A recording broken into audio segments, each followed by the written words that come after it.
முருகப்பெருமானுக்கு மொத்தம் 3 மயில்கள் இருக்கிறது.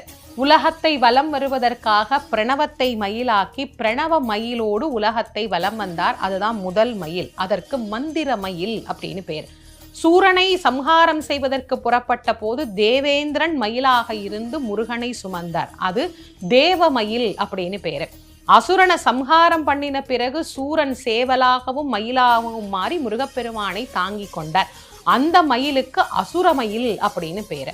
ஆக 3 மயில்ல ஏறி வரக்கூடியவர் முருகன். இது எல்லாத்துக்கும் மேல நம்முடைய மனதை முருகன் ஏறுவதற்கு தகுதியான மயிலாக நாம் மாற்றிக்கொண்டால் நம் மனத்தின் மீதும் அவன் எழுந்தருளி நமக்கு அருள் புரிவார். அதனால்தான் அருணகிரிநாதர் சொன்னார், ஏறுவதற்கு தகுதியுடைய மயிலாக என்னுடைய மனத்தை நீ மாற்றித் தருக, அதில் நீ விளையாடி அருளுக அப்படின்னு முருகப்பெருமான் கிட்ட விண்ணப்பம் செய்கிறார்.